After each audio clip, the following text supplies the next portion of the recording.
Hi friends, అందరికీ నమస్కారం. Welcome to my channel. ఈరోజు మన ఛానల్లో మరొక కొత్త రెసిపీ వచ్చేసి ఇన్స్టాంట్గా అప్పటికప్పుడు పిండి రుబ్బే పని లేకుండా చాలా టేస్టీగా సింపుల్గా వడలను ఎలా చేయాలో చూద్దామండి. ఇలా చేసిన ఈ వడలు అయితే చాలా టేస్టీగా ఉంటాయండి.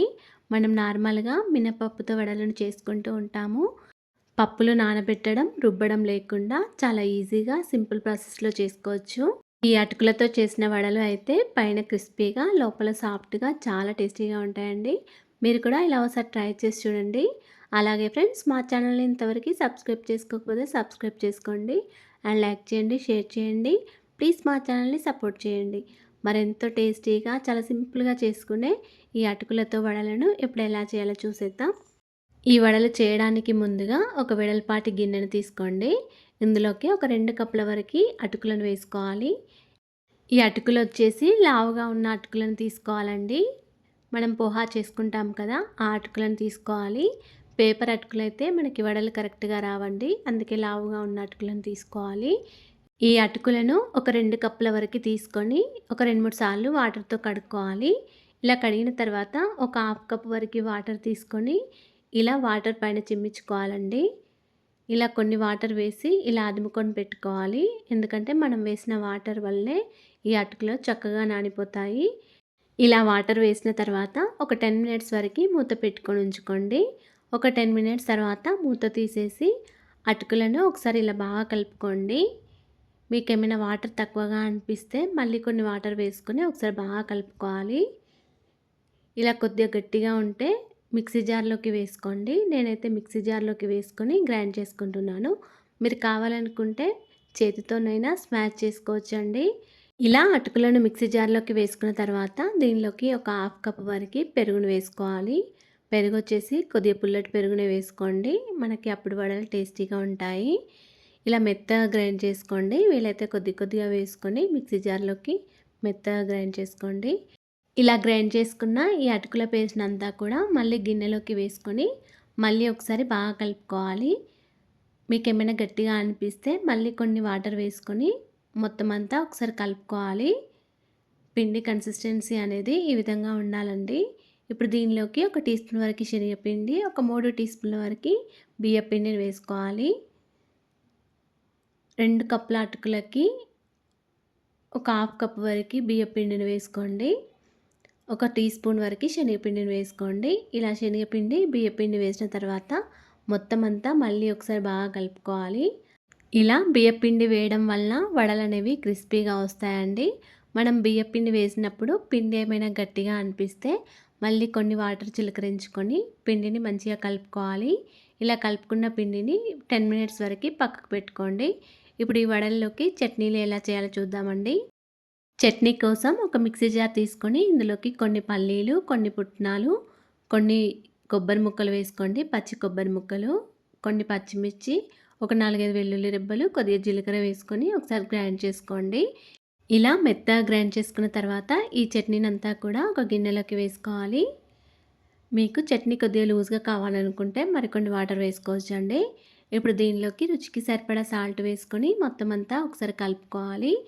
ఇప్పుడు ఈ చట్నీని పోపు వేసుకోవడానికి స్టవ్ ఆన్ చేసుకొని ఒక చిన్న కడాయి లేదా ఫ్రై పాన్ పెట్టుకోవాలి.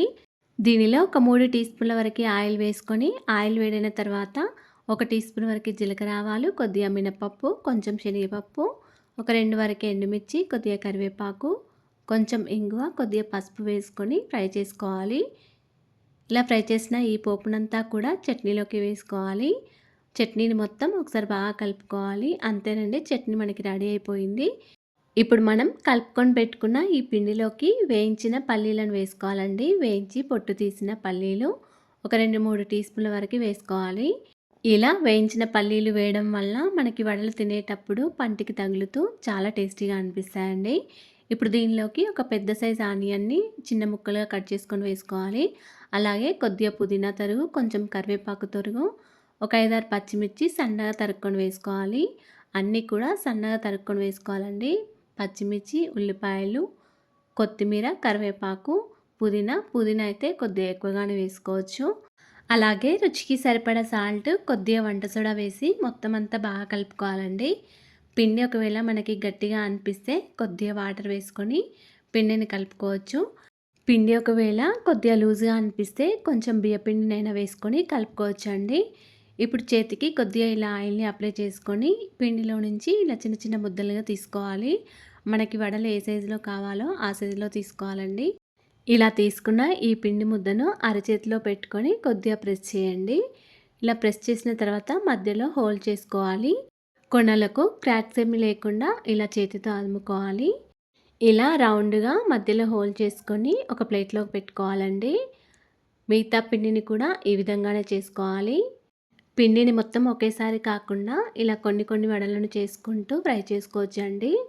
ఇలాగే పిండినంతా కూడా వడలను చేసుకోవాలి. ఇలా మనకి వడలు ఎన్నైతే ఫ్రై చేసుకుంటామో అన్నీ ముందుగానే ఒక ప్లేట్‌లోకి చేసుకొని పెట్టుకోవాలండి. ఈ మిగతా పిండిని తర్వాతైనా చేసుకొని పెట్టుకోవచ్చు. ఫ్రిడ్జ్‌లో పెట్టుకొని కూడా 1 డే వరకు స్టోర్ చేసుకోవచ్చండి ఈ పిండిని. తర్వాత స్టవ్ ఆన్ చేసుకొని ఒక కడాయిలో డీప్ ఫ్రైకి సరిపడా ఆయిల్ వేసుకోవాలి. ఆయిల్ వేడైన తర్వాత మనం చేసుకున్న వడలన్నిటిని కూడా వేసుకోవాలండి. ఆయిల్‌లో సరిపడా వడలను వేసుకోవాలి. ఎక్కువగా కూడా వేసుకోకూడదు. ఆయిల్ ఎక్కువగా కూడా వేడవ్వకూడదండి. మరీ పొగలొచ్చే విధంగా కూడా వేడవ్వకూడదు. మీడియంగా వేడైతే సరిపోతుంది. స్టవ్‌ని మీడియం ఫ్లేమ్‌లో పెట్టుకొని ఈ వడలను ఫ్రై చేసుకోవాలి. హై ఫ్లేమ్‌లో పెట్టుకొని ఫ్రై చేసుకుంటే ఇవి లోపలి వరకి సరిగా ఫ్రై అవ్వవండి. అందుకే నిదానంగా ఫ్రై చేసుకోవాలి. ఇవి ఫ్రై అవ్వడానికి కూడా కొద్దిగా ఎక్కువసేపే పడుతుంది. అందుకే ఇలా కలుపుకుంటూ ఫ్రై చేసుకోవాలి. ఒక సైడ్‌కి ఫ్రై అయిన తర్వాత మళ్ళీ ఇంకో సైడ్‌కి ఇలా టర్న్ చేసుకుంటూ ఫ్రై చేసుకోవాలి. పిండిలో వంట సోడా ఎక్కువైనా కూడా వడలు ఆయిల్‌ని ఎక్కువ అబ్జర్వ్ చేస్తాయండి. అప్పుడు మనకి కొద్దిగా ఆయిల్‌గా అనిపిస్తాయి వడలు. ఇలా ఫ్రై చేసుకున్న ఈ వడలన్నిటిని కూడా స్ట్రైనర్‌లోకి వేసుకోవాలి. ఇలా స్ట్రైనర్‌లోకి వేసుకున్న వడలన్నిటిని కూడా టిష్యూ పేపర్‌లో వేసుకోండి. అప్పుడు మనకి వడలనేవి ఆయిల్‌గా అనిపించవు. తర్వాత మళ్ళీ ఇంకో వాయి కింద మళ్ళీ ఆయిల్‌కి సరిపడా వడలను వేసుకొని ఫ్రై చేసుకోవాలి. పిండినంతా కూడా ఈ విధంగానే వడలను చేసుకొని ఫ్రై చేసుకోవాలండి. అంతేనండి. ఎంతో టేస్టీగా సింపుల్‌గా చేసుకునే అటుకులతో వడలను ఎలా చేయాలో చూసారు కదా! మీరు కూడా ఇలా ఒకసారి ట్రై చేసి చూడండి.